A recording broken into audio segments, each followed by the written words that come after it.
Supreme court के दरवाजे पर और प्रांगण में एक साथ नजर आ रहे। ये हमारे लिए बहुत शुभ संकेत है।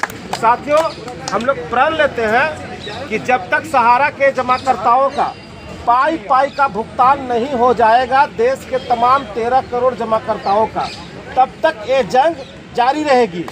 और आप लोग विश्वास कीजिए कि ये लड़ाई क्लाइमेक्स पर है। सहारा इंडिया जिस प्रकार से एक गेम किया, 12 साल से उन्होंने सुप्रीम कोर्ट को गुमराह किया, कभी गुमराह किया कि जो उसके ऑर्डर आए थे 31 अगस्त 12 को कि तुम रियल एस्टेट हाउसिंग बोर्ड का भुगतान करो, उसने भुगतान नहीं करके कन्वर्जन करवा दिया, सुप्रीम कोर्ट के आदेश का अवहेलना किया। उसके बाद उसको आया था कि तुम 25,000 करोड़ रुपया सेबी में जमा करो, उसने आज तक नहीं जमा करा करके मात्र 16,000 करोड़ रुपया जमा कराया, वहाँ भी उल्लंघन किया। सहारा को 71 प्रॉपर्टी का लिस्ट सेबी में जमा किया गया था कि ये प्रॉपर्टी जब भी बिकेगी तो सुप्रीम कोर्ट के आदेश के बाद बिकेगा और उस बिकी हुई प्रॉपर्टी का पैसा जो है सहारा सेबी के अकाउंट में जाएगा। सहारा ने इसको भी नहीं माना और कई प्रॉपर्टियों को बेचा और उसका पैसा सेबी में जमा नहीं किया। इसके लिए हम लोगों ने सीआईडी रांची में क्रिमिनल केस किया है सहारा के अधिकारियों पर, और अलग से क्रिमिनल केस किया है जो अलग है। और उसके बाद लगातार ये सुप्रीम कोर्ट को गुमराह करते रहे और अवहेलना करते रहे आदेशों का। आज फिर से एक बार गुमराह करने की उन लोगों ने कोशिश किया कि हम 88 प्रॉपर्टी बेच करके देश के निवेशकों का भुगतान करना चाहते हैं, जबकि उस 88 प्रॉपर्टी में कई ऐसी प्रॉपर्टी थी जो पहले से बिका हुआ था।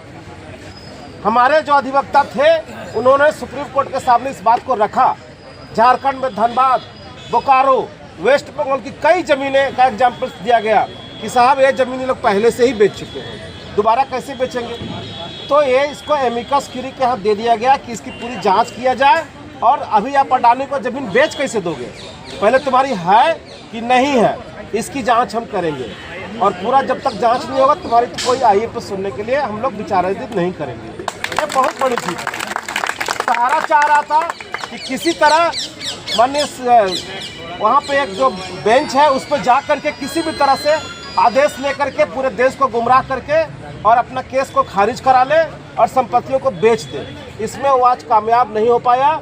इसलिए नहीं हो पाया कि आपका मेहनत, आपका एकजुटता, आपका आज जो लगन था, जिस प्रकार आपने सुप्रीम कोर्ट में आकर के अपने आप को वहाँ उपस्थिति दर्ज कराए बिना कोई वायलेंस किए हुए, केवल हम लोग विनती करते रहे कि साहब हम लोग बहुत पीड़ित हैं। आज ये बहुत काम आया।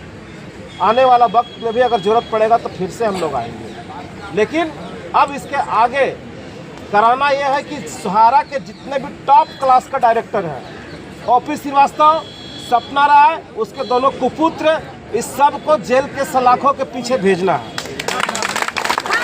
झारखंड के सीआईडी में सबके ऊपर वारंट जारी हो चुका है। ओपी श्रीवास्तव, सपना राय, डीके श्रीवास्तव, ये सब भागे भागे चल रहे हैं और अभी केंद्र में बैठी हुई जो सरकार है अमित शाह जी की, इन लोग उसको प्रोटेक्शन दे रहे हैं। पुलिस जाती है पकड़ने के लिए तो कभी मुख्यमंत्री आदित्यनाथ के यहाँ इन लोग घुस जा रहा है, कभी देश के रक्षा मंत्री राजनाथ सिंह है उनके घर में घुस जा रहा है, तो कभी ये बाबा रामदेव 2 कौड़ी का आदमी आज 1 लाख करोड़ रुपए का मालिक बन बैठा है सहारा के पैसे से, कभी उसके घर में घुस जा रहा है। पूरा हम लोगों के पास में चिट्ठा इनका है। तो हम लोग अब जाकर के यहाँ से झारखंड में सीआईडी के ऊपर ये दबाव बनाएंगे और माननीय न्यायालय भी कल भी कहा है कि डीके और ओपी श्रीवास्तव की गिरफ्तारी क्यों नहीं हो पाई है, उनको वहाँ भी जवाब देना है सीआईडी को।